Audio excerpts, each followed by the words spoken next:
the flawless blades. Since this is the 4th time I make a video about Slaneshi units, I had to come up with a new idea. I painted these guys with some grimdarkish elements, but still in a colorful manner. Let's see how I did it. For the first step, we just smash on some colors. In this case, dark purple and deep magenta. We can be very random as we are going to darken them down anyway, and we only try to get as much variation as possible at this point. Using a stippling motion right from the start here can help us to have some texture that will make the final product very deep and rich in color.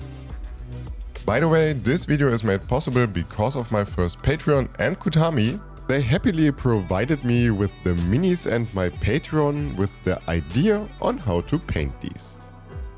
When the first layer is dry, we just do another one to increase the contrast. We can apply these pretty carefree and just cover the whole mini.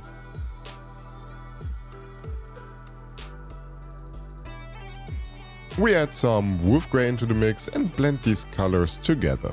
And as always, we are focusing the more outward looking surfaces like the outer side of the legs and arms.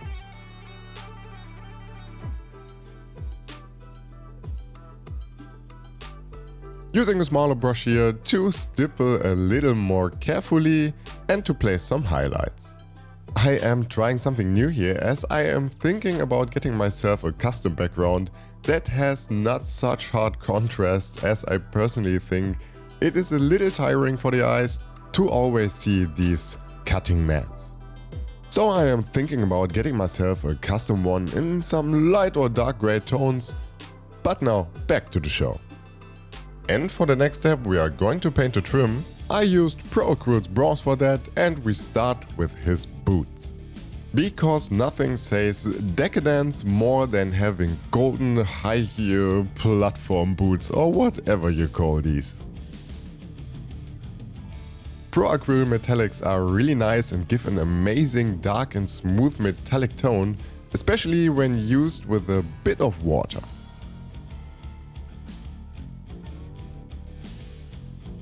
And if you made it up until this point, I would love to encourage you to leave a like or a subscription. And to all those who've already done that, thanks a lot.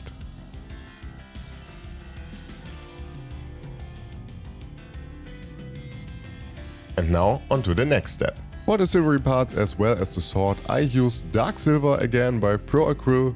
Don't forget to paint the stuff on his power pack and the joints of the armor.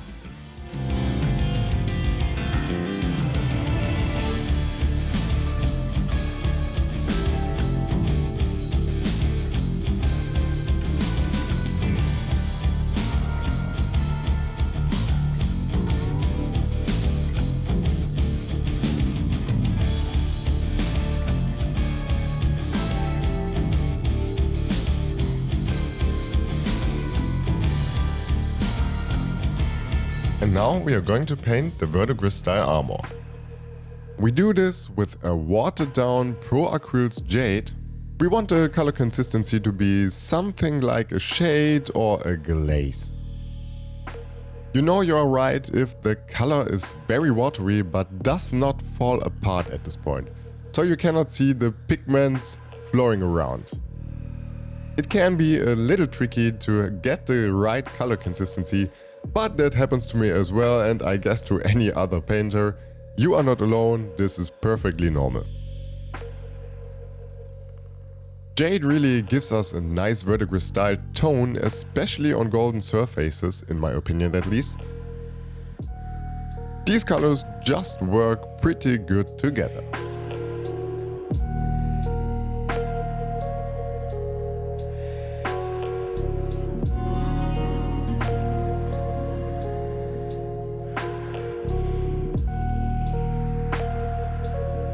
And now we are going to ruin the entire process with Vallejo's Game Wash Black.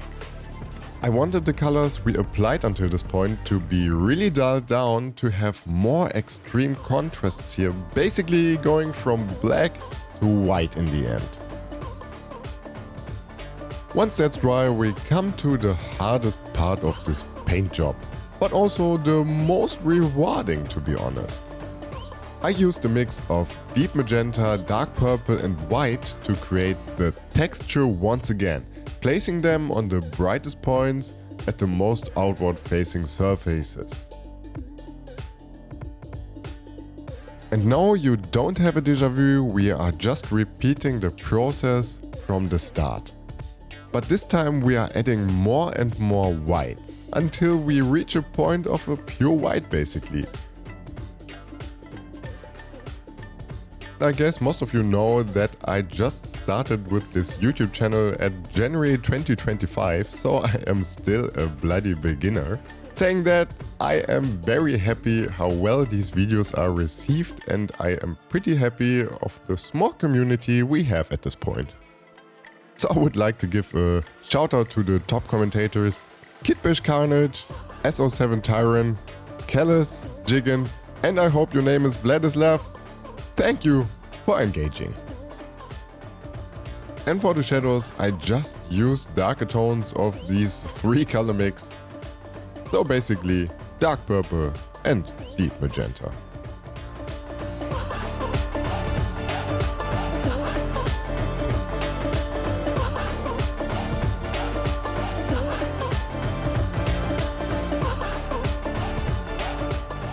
As I said earlier, this video was a request of my Patreon, so if you also want to vote for content, request ideas or just hang out on my Discord server, you know where to find it.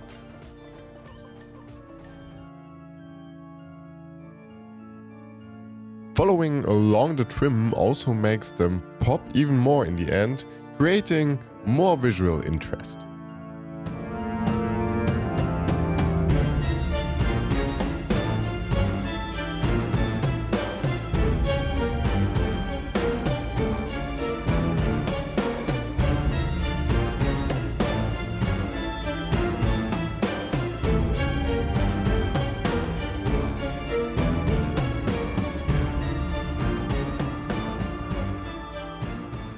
And because some people here are very persistent on giving the child a name, I call this style Stipplecore Grim Pop.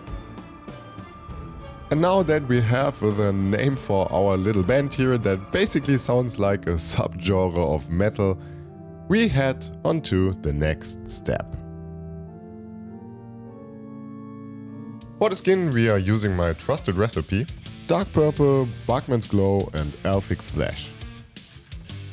We base coat the arms and hands of these dudes with dark purple, add a layer of Bugmans Glow, even if the dark purple is still wet. This just creates a smoother transition, but it is ultimately not that important, as I want to go pretty bright with the skin at these ones. One could say I aim for a very aristocratic pale skin tone, as I think this really suits the minis. So I add more and more Elfic Flesh and even a bit of white until I reach a skin tone that is so bright that even Mortarion looks live compared to that.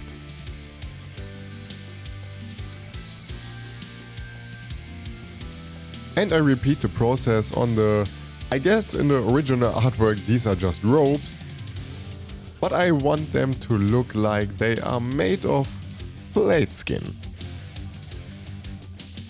I think it fits the name of the Flawless Blades very well if they have something representing their work, and knowing Slanesh, I guess they would proudly show that with attaching that to their own body or armor. Also, we have to go a little bit grimdark here.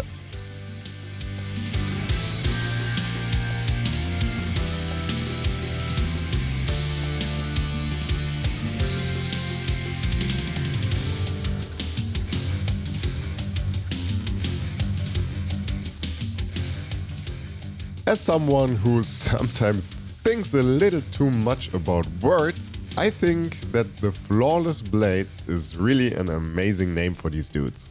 Because the word flawless is a little negative, you know, and if we just want to say they're good or they're even better, we can say they are perfect. So why don't they call them the perfect blades? And I really do like to think about names sometimes, as, yeah, Slaanesh always plays with the idea of flaws and perfectism. So, well, yeah, these were my philosophical thoughts when I painted these guys, and maybe they don't make any sense to you and you think I'm just a crazy person.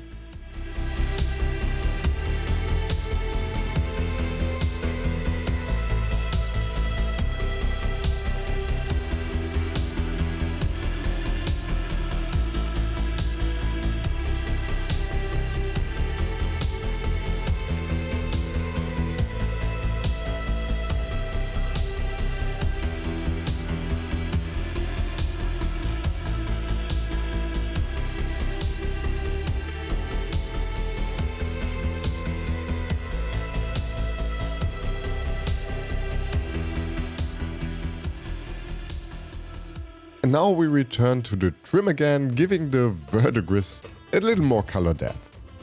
So we once again paint with our watered down Jade, but this time we only try to catch like 50% of the green that we had in our previous step.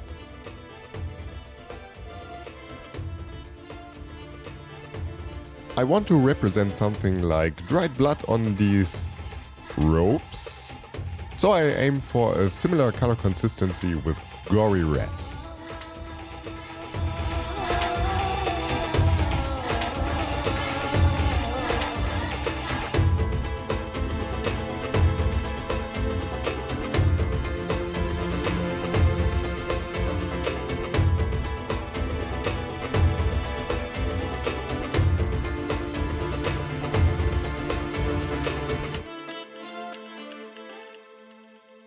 For the next step, we are going to paint the tubes with these interesting substances in them. I decided on a red one since I already have many green parts on these minis. So I just cover the entire area of the tubes with Gory red.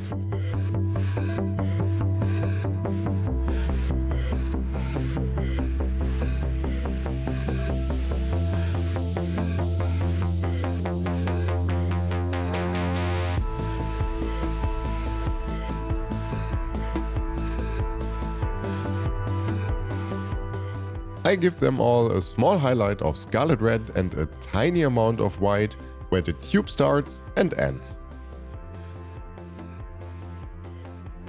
We can also place some dots in these little tubes to indicate something like a boiling substance or just something that bubbles. And now we give this entire system a very thin coat of blood for the Bloodgod to make it have this shiny and glossy effect.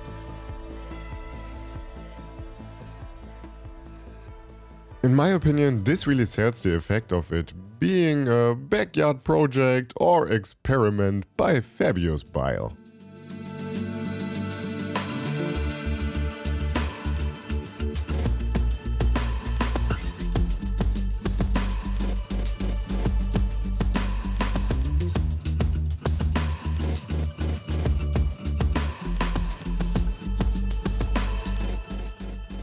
And for the last step, we are simply edge highlighting the metallics using light bronze for the golden and silver for the, silvery parts. I like to use an old brush for this to have a very worn down and weathered look in the end.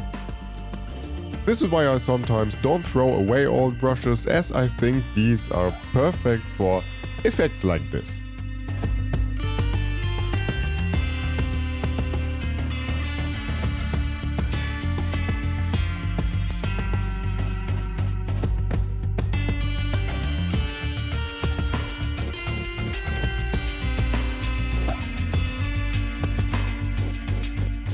I have to say I really do like these miniatures. They have a complex but not overly detailed appearance, and I can see me easily painting multiple of these dudes and still have fun doing it. But I'm afraid that's it for today. Thank you for watching. Don't forget to leave a like or subscribe. And I see you all in the next one.